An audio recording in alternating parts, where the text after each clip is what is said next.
Hello! Excuse the bad lighting and the bad hair. I am doing an unboxing, first impressions and maybe a review of a new to me thing. Amelia is currently opening it, or rather she's removing the plastic. Can you bring the box to me, darling, so I can put it on camera? I got one of these. This is, hang on, the CAYDO I-cord, let me see the front of the box, knitting machine. My lovely friend Flick. You don't need the scissors for that bit. Okay, you do. Parent, that's not the way to do it, kiddo. That's quite dangerous. Stop, and we'll do it in a minute. Thank you. My lovely friend Flick saw a reel of someone using this as like the evolution of their I-cord knitting. And I went, oh, let's Google it. And then I went, oh, that's on offer on Amazon. And I went, oh, let's buy it and try it out. So we're going to do an unboxing and then first impressions. So this is the box. CAYDO I-cord knitting machine. Shows you a photo of what it looks like. When you open the box, we have instruction manual. Could you take that out for me, child? She doesn't want her face on camera tonight. Okay, instruction manual. What else do we have? A crochet hook. Oh, with a eye. An eye. Thank you. That's the. You can tell you've been doing sewing in DT this term. Yeah. Right. Bit of stuff. Foam. Thank you. Careful when you bring it out. Right. Bring out the white box. Yes, that I think is going to be the power supply. Yep. Okay, and then, excuse the messy footstool, the actual machine wrapped up, okay, and then some polystyrene. Okay, good, very well packaged. Let's not do that just in case I need to return it. Put it back in there. Thank you very much. Right, we are going to set that up over on that table and see what we think. Okay. Here is, excuse the stickers on the table. Here is what's in the box. You've got your instruction manual. You've got some spare latch hooks, which is actually quite handy. You've got your USB power cable. You've got a screwdriver. You've got the hook that we've already talked about. You've got the machine. Weights with little... So there's 2 weights, which is quite interesting.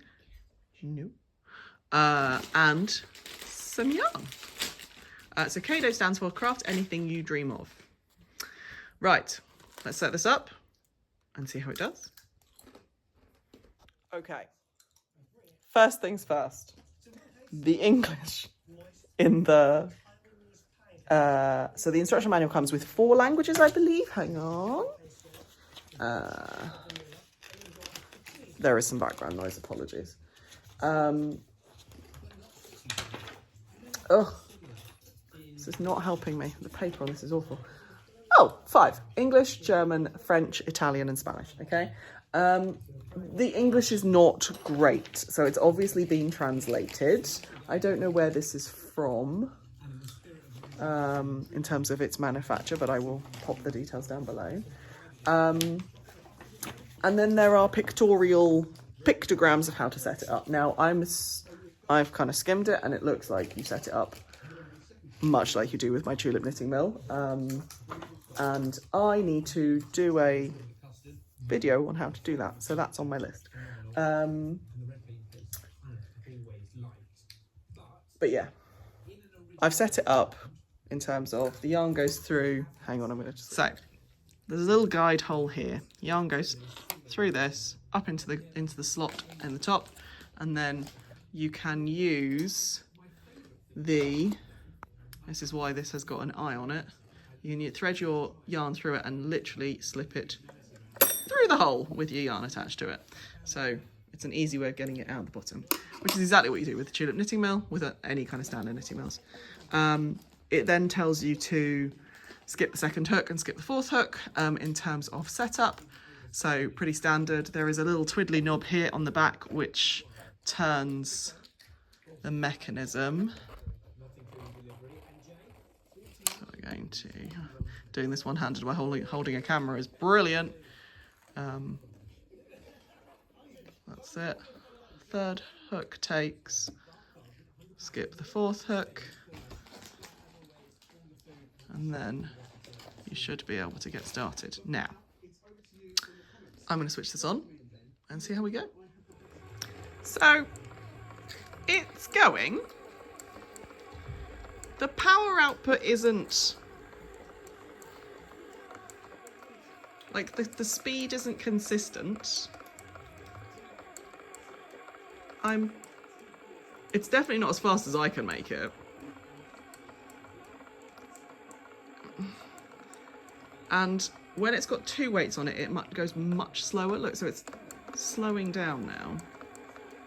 So, but it is making a consistent I chord.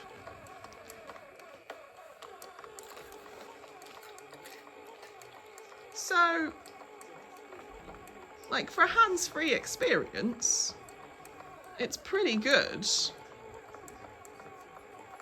The tension is quite good. I need to stop it. So you basically press this button to stop. Okay, I've stopped it. The tension is very good. Like, this is quite smooth yarn. You do have to make sure the yarn going into it is actually quite loose, because this little guide here keeps it under pretty good tension, which is interesting. I think I need to play a little bit more. From a kind of leave it and go, I think you do have to prep your yarn that goes in so that it, like, I would probably cake it so that you had a consistent tension coming out from the yarn before I would just let it do its thing. I'm going to put the second weight back on it and see if that makes a difference. But, yeah. Jury is out. I'll come back to it and see and report back after I've used it for a couple of days.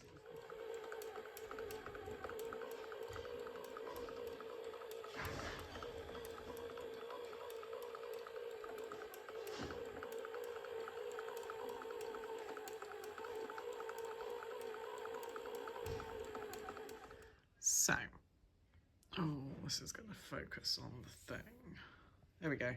So this is 4-ply. It's not, the gauge is not as good, and the tension evenness is not as good on 4-ply, but also it's coming from a ball, so every time it comes to a bit where it has to, like the yarn tugging has to so the tension going in is not even, so yeah.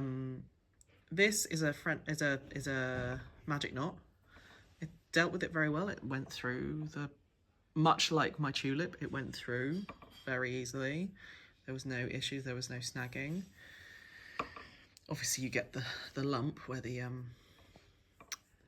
tails and the knot is, but actually that's not too bad. And this is yarn that's going to be used for my it's going to be used for this, my super chunky worms blanket.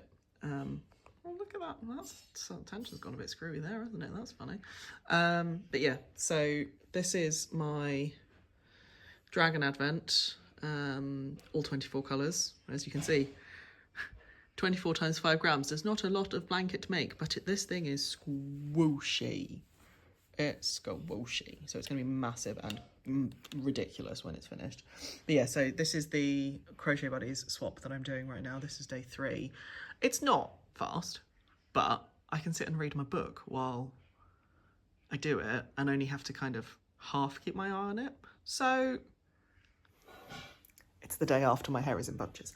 I think it's good for what it is. I will not be replacing my tulip knitter because I love my tulip knitter, and also in terms of like making to sell and creating personal custom pieces and things like that, I trust me manually working yarn through my tulip I-cord knitter to create the tubes to put the wire in. more than this. But for personal projects and for, like, I could create quite a lot of, yeah, it's got a place. It's got a place. But by the standards of latch hook I-cord knitters, it goes through smoothly. I haven't had any snags. It hasn't been, like, you know, there's really cheap ones you can get from Amazon that just snag the yarn really, really easily. I've had no issues. There's been no drop stitches so far. And actually, I've put through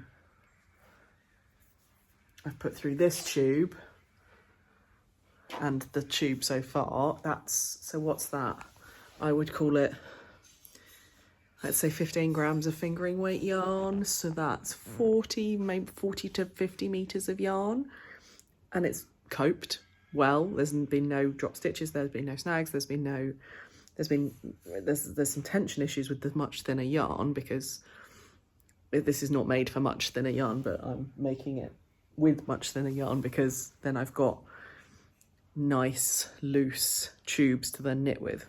I wouldn't want to knit with DK because it's already quite thick, so there's no kind of give to it, whereas fingering weight, if I use the end on here, the tension on this is really, like, it's a really floppy, quite holy tube. So it's far more malleable, it's far more easily knittable. Yeah, so I'm keeping it. I probably wouldn't buy it full price. I can't remember how much I paid for it, but I definitely didn't pay full price on Amazon. But yeah, it's got a place. I will continue making up my Advent yarn worms so that there's one less thing that is causing my arms to ache because I'm not cranking. I am just letting this do its thing.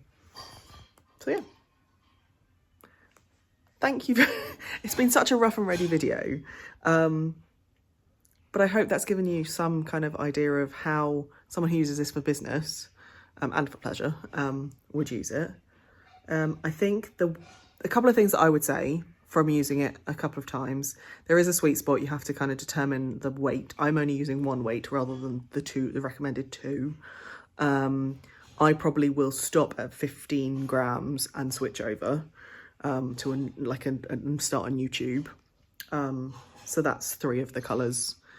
And I would also, this is a tiny lac coffee table, which means I'm moving the yarn, the weight up very frequently. So I would actually put it on a higher shelf so that it's got more drop before you have to move the weight up, because what's the point in what's the point of electrifying it and making it hands-free if you then have to get your hands involved more frequently because it's closer to the floor. So yeah, that's my thoughts. What do you think? Do you think you might want to buy one? Yeah, give me your thoughts down in the comments below. And I'll continue using it. I will do maybe a compare and contrast between my tulip and my and the CAYDO in another video. And then we'll go from there. So thanks very much for watching, and I will see you in the next one.